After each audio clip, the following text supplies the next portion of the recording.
All right, I'm back. The risotto is almost done.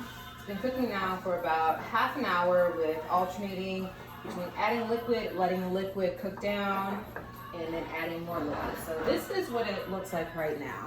Nice and creamy, and we haven't even put in our cheese yet. So I'm going to put in this last bit of stock and let that cook down.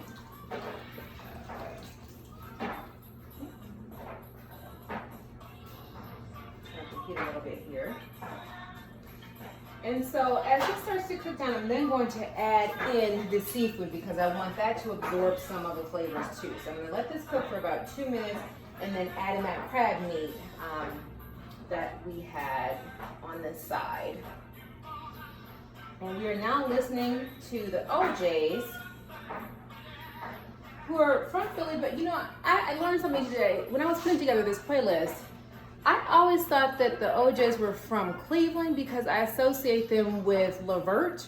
And I know that Gerald Levert is from Cleveland, and I just assumed that his dad was from Cleveland too, but apparently not.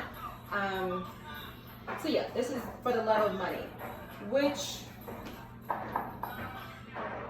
I feel like this song was sampled for a song in the New Jack City soundtrack. Now, I love New Jack City. It is going to be 30 years old this year.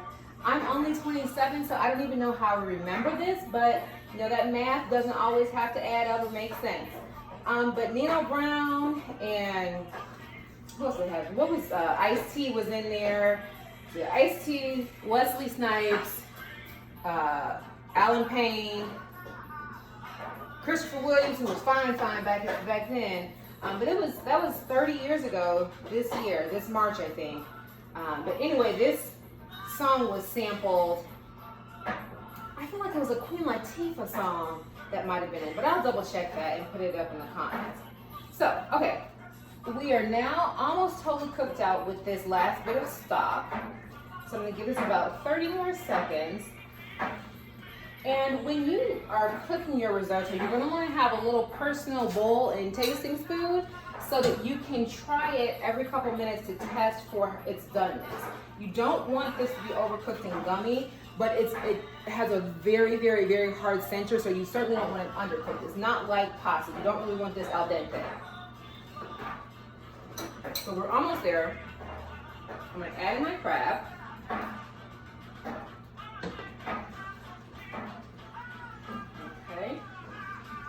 And then I've been adding salt and pepper to this throughout the cooking process.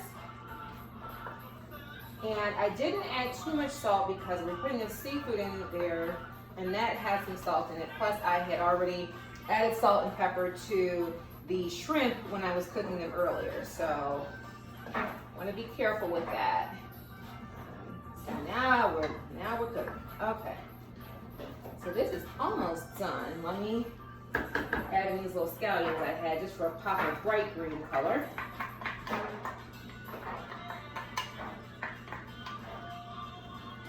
And then I'm going to put in a whole cup of Parmesan cheese, grated Parmesan.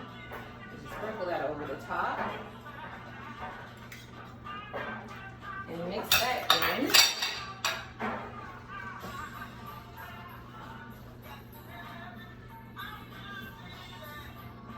Ooh la la, it's looking good, y'all.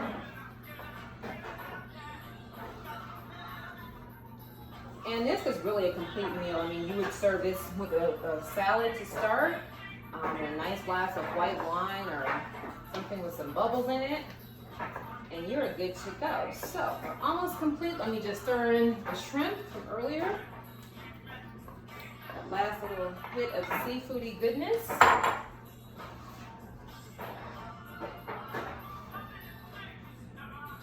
And this will thicken up a little bit more as it cools, so you want to make sure that you're not overcooking it.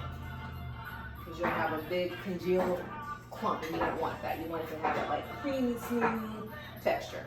Okay, we're all set here. So let me turn that off and show you what this looks like. So I'm going to plate this up. I'll post a little photo of it for you to see. And that is it for today, my friends. I will check you out a little bit later this week. If you have any ideas for recipes you'd like for me to demo, please let me know. You can hit me up in my DMs or just leave a message on Facebook or Instagram and I will respond. Thank you so much for joining me today, and I look forward to seeing you again in a few days. Take care and have a great week.